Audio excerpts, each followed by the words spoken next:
Karnataka news ಬೀಟ್ನ ಪ್ರತಿಯೊಬ್ಬ ವೀಕ್ಷಕರಿಗೂ ಕೂಡ ವೈಕುಂಠ ಏಕಾದಶಿಯ ಸಂಭ್ರಮ ಶುಭಾಶಯಗಳನ್ನು ತಿಳಿಸ್ತಾ ಇವತ್ತಿನ ಒಂದು ಬುಲೆಟಿನ್ ಸ್ಟಾರ್ಟ್ ಮಾಡ್ತಾ ಹೋಗೋಣ. ನೋಡಿ, ದೇಶಾದ್ಯಂತ ಸಡಗರದ ವೈಕುಂಠ ಏಕಾದಶಿ ಸಂಭ್ರಮ ಮನೆ ಮಾಡಿದೆ. ಶ್ರೀ ವೆಂಕಟೇಶ್ವರನ ದೇಗುಲಗಳಲ್ಲಿ ಸಂಭ್ರಮದ ಒಂದು ಕಳೆ ಇರುವಂಥದ್ದು. ಎಲ್ಲೆಡೆ ಕೇಶವನ ದೇಗುಲಗಳಲ್ಲಿ ವಿಶೇಷ ಪೂಜೆ ಪುನಸ್ಕಾರಗಳೆಲ್ಲವೂ ಕೂಡ ನೆರವೇರ್ತಾ ಇದೆ.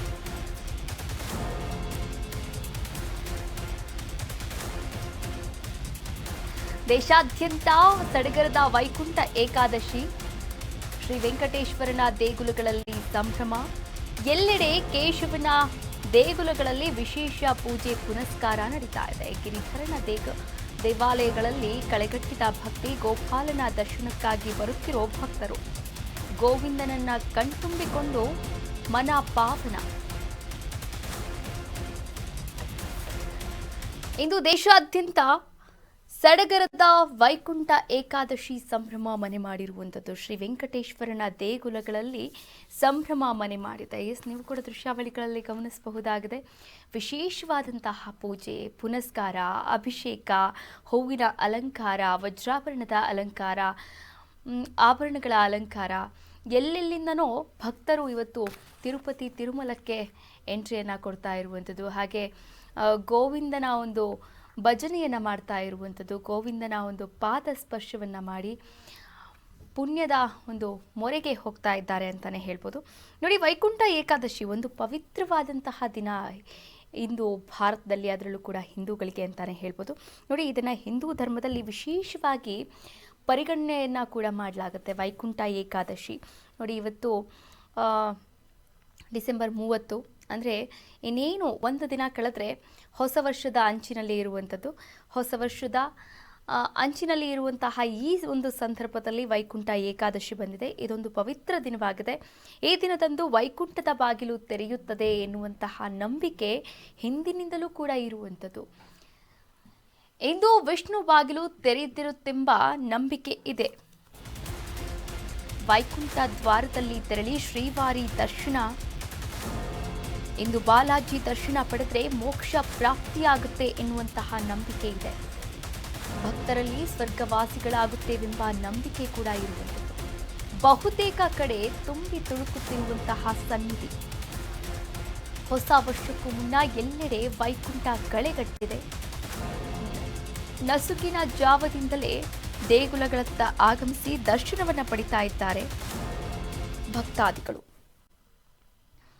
ವೈಕುಂಠ ಏಕಾದಶಿಯಂದು ಉಪವಾಸ ವ್ರತವನ್ನು ಆಚರಿಸುವುದರ ಮೂಲಕ ವಿಷ್ಣುವನ್ನ ಆರಾಧಿಸಿದ್ರೆ ಮೋಕ್ಷ ಪ್ರಾಪ್ತಿಯಾಗುತ್ತೆ ಅನ್ನೋದು ತಲೆತಲಾಂತರಗಳಿಂದ ಬಂದಿರುವಂತಹ ಒಂದು ನಂಬಿಕೆ ಅಂತಾನೆ ಹೇಳ್ಬೋದು.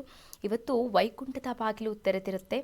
ಇಂದು ವೈಕುಂಠನ ಒಂದು ದರ್ಶನವನ್ನು ಮಾಡಿದ್ರೆ ನಿಜಕ್ಕೂ ಕೂಡ ಮೋಕ್ಷ ಪ್ರಾಪ್ತಿಯಾಗುತ್ತೆ, ಹಾಗೆ ಸ್ವರ್ಗವಾಸಿಗಳಾಗ್ತೇವೆ ಭಕ್ತರು ಎನ್ನುವಂತಹ ನಂಬಿಕೆ. ಹೀಗಾಗಿ ಬಹುತೇಕ ಕಡೆ ಎಲ್ಲ ಗೋವಿಂದನ ಸನ್ನಿಧಿಗಳಲ್ಲಿ, ದೇವಸ್ಥಾನಗಳಲ್ಲಿ ಭಕ್ತರು ತುಂಬಿ ತುಳುಕಾಡ್ತಾ ಇದ್ದಾರೆ. ಹೊಸ ವರ್ಷಕ್ಕೂ ಮುನ್ನ ಎಲ್ಲೆಡೆ ವೈಕುಂಠ ಏಕಾದಶಿಯ ಕಳೆಗಟ್ಟಿರುವಂಥದ್ದು. ಇಂದು ನಸುಕಿನ ಜಾವದಿಂದಲೇ ಪೂಜೆ ಪುನಸ್ಕಾರ ಆರಂಭವಾಗಿದೆ. ವಿಜೃಂಭಣೆಯಿಂದ ಪೂಜೆ ಪುನಸ್ಕಾರವನ್ನು ಮಾಡ್ತಾ ಇರುವಂಥದ್ದು. ಭಕ್ತಿಯ ಒಂದು ಪೂಜೆ ಪುನಸ್ಕಾರವನ್ನು ನೀವು ಕೂಡ ಗಮನಿಸ್ತಾ ಇದ್ದೀರಾ. ಪ್ರತಿಯೊಂದು ದೇವಸ್ಥಾನವೂ ಕೂಡ ಇವತ್ತು ಹೂವಿನ ಅಲಂಕಾರದಿಂದ ಕಂಗೊಳಿಸ್ತಾ ಇರುವಂಥದ್ದು. ಅದರಲ್ಲೂ ಕೂಡ ವಿಶೇಷವಾಗಿ ತಿರುಪತಿಯಲ್ಲಿ ವಿಶೇಷವಾದಂತಹ ಪೂಜೆ ಪುನಸ್ಕಾರ, ಅಭಿಷೇಕ, ಹೋಮ ಎಲ್ಲವೂ ಕೂಡ ಇರುವಂಥದ್ದು.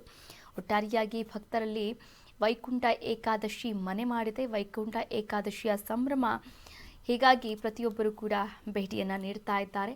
ವೈಕುಂಠ ಏಕಾದಶಿಯ ಸಂಭ್ರಮದಂದು ಗೋವಿಂದನ ಒಂದು ದಯೆಗೆ ಪಾತ್ರರಾಗ್ತಾ ಇದ್ದಾರೆ. ನೋಡಿ, ವೈಕುಂಠ ಏಕಾದಶಿಯಂದು ವಿಷ್ಣುವನ್ನ ಆರಾಧನೆ ಮಾಡೋದ್ರಿಂದ 7 ಜನ್ಮಗಳ ಪಾಪಗಳು ಕಳೆದು ಪಿತೃದೋಷ ನಿವಾರಣೆಯಾಗುತ್ತೆ ಎನ್ನುವಂತಹ ಮಾತುಗಳಿದೆ.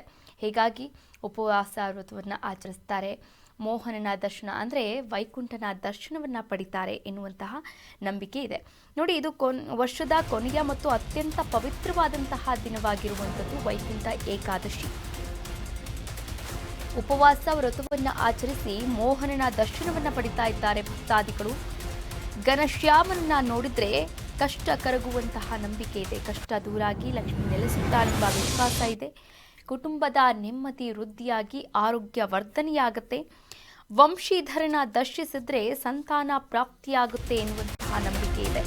ಹೀಗಾಗಿ ಈ ನಂಬಿಕೆಗಳಿಂದ ವೈಕುಂಠ ಏಕಾದಶಿಗೆ ತುಂಬ ಮಹತ್ವ ಇರುವಂಥದ್ದು.